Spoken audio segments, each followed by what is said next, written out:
Hello guys, welcome to the channel. Let's talk about 6 anime where weak boy becomes the strongest after being betrayed by everyone. Number 6. Gachiakuta.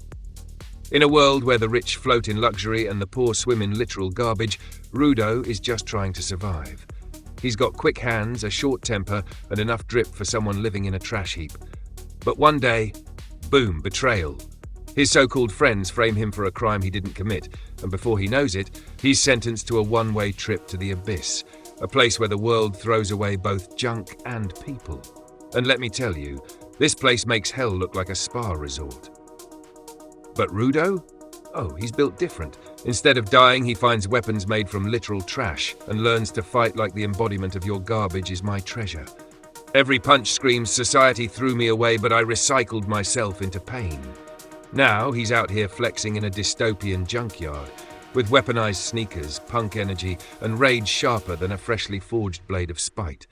Watching Rudo rise from trash to titan is like seeing a raccoon evolve into a god. Betrayed? Sure. Broken? Nah. Rudo's too busy turning scraps into slaughter and proving one universal law of anime. Never underestimate a man who's got nothing left to lose, especially if he's from the dumpster. Number 5. The Rising of the Shield Hero. Now, Fumi Iwatani was just a normal college dude, vibing with light novels and instant ramen, when fate said, "Congratulations, you've been isekai'd into a scam." One moment he's a summoned hero, the next he's getting cancelled in medieval Twitter after being betrayed by the princess herself. Bro didn't even get 10 minutes to breathe before becoming the most hated man in the kingdom. No sword, no respect, just a shield. The worst weapon when everyone's trying to stab you in the back. But instead of crying in a corner, okay, maybe a little, now Fumi went full, fine, I'll do it myself.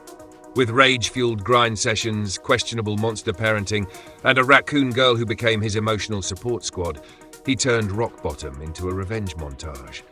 Fast forward a few arcs, and the same people who spat on him are now begging for his protection. The man went from public enemy number 1 to legendary tank of destruction, proving that the strongest defense isn't kindness. It's pure, unfiltered spite wrapped in an indestructible shield. Now Fumi didn't just survive betrayal, he weaponized it. Every "you're useless" became XP, every fake smile became fuel. And when he finally stood above everyone else, the kingdom collectively realized they didn't summon a hero, they created a monster in a hoodie with trust issues. Number 4. Arifureta, from commonplace to world's strongest. Hajime Nagumo was your average nice guy. Glasses, shy smile, soft heart. Basically, anime background character energy. Then one field trip later, boom, he and his entire class get summoned to another world. Cool, he thought. Maybe I'll finally get some respect. Spoiler alert, he didn't. His classmates got overpowered skills while he got transmutation, a glorified minor. But the true plot twist came when one of his allies shoved him into the abyss, betrayed, broken, bleeding, and falling faster than his self-esteem. What came next? Evolution through pure suffering. Hajime ate monsters like they were protein bars, built guns from his tears, and turned himself into an edgelord Terminator. White hair, red eyes, black trench coat, the full revenge protagonist starter pack. By the time he crawled out of that hellhole, he wasn't Hajime anymore. He was, touch me and I'll one-shot your bloodline. Dude was dual-wielding heartbreak and hand cannons. And let's not forget you, the ancient vampire queen who joined his "We Survived Trauma, Now Let's Flex" tour. Together they became the definition of relationship goals if your love language is murder and explosions. Hajime went from bullied kid to walking final boss, proving that betrayal doesn't kill you, it just upgrades your skill tree. Number 3. Backstabbed in a backwater dungeon. Meet Light, your standard "I just want to help everyone" good boy. Polite, humble, the type who'd hold the door open for his bullies. But guess what? In anime, nice guys don't finish last. They get dumped into a dungeon by their entire party. Betrayed, abandoned, and left to rot while the others skipped off like, "Heh, he'll die anyway." Except he didn't. Oh no. Light respawned with that betrayal buff. You know, the one that turns trauma into superpowers. Trapped in that cursed dungeon, he grinds like a man possessed, leveling up harder than a gacha whale on payday. Every monster kill, therapy session. Every scream, motivation soundtrack. Fast forward, and the boy who couldn't hurt a fly is now out here deleting gods before breakfast. When he finally walks out of that dungeon, it's not Light the weakling anymore. It's Light the backstabber slayer, dripping in "you shouldn't have messed with me" energy. And oh, the irony. The same idiots who left him to die? Now praying they don't see him in their recommended list of strongest adventurers who could erase you. Light's transformation is the purest form of anime revenge energy, part savage glow-up, part divine punishment. Once betrayed, now unbeatable, he's living proof that revenge arcs are just character development on steroids. Number 2. The banished court magician aims to become the strongest. Once upon a time in generic fantasy kingdom Mother 47, there lived a quiet magician named Alan. Dude was humble, loyal, and powerful, but too chill for the royal clowns he worked for. Then one fine morning the royal court said, "Hey Alan, you're fired. Also, you suck, get out." Big mistake. Massive. You don't just toss out your strongest spellcaster like expired milk and expect peace. So Alan packs up, says nothing, and disappears into exile, where he proceeds to unlock magic so broken it looks like the developers forgot to patch it.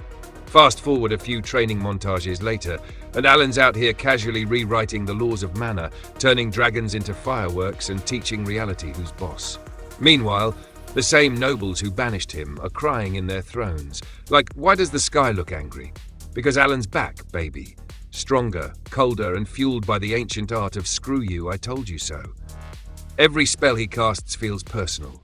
Like he's not just burning enemies, he's burning reputation. And when word spreads that the ex-court magician just soloed an army, the kingdom collectively realizes they didn't banish a failure, they unleashed a magical middle finger with unlimited mana. Alan's comeback arc? 10 out of 10. Petty, poetic, and painfully satisfying. Number 1. Failure frame. I became the strongest and annihilated everything with low-level spells. Meet Tuka Mimori, the guy you'd forget existed 5 seconds after meeting him. He's quiet, average, polite, basically the anime equivalent of background music. Then boom, he and his classmates get summoned to another world. Everyone gets cool titles like Hero of Light and Dragon Slayer.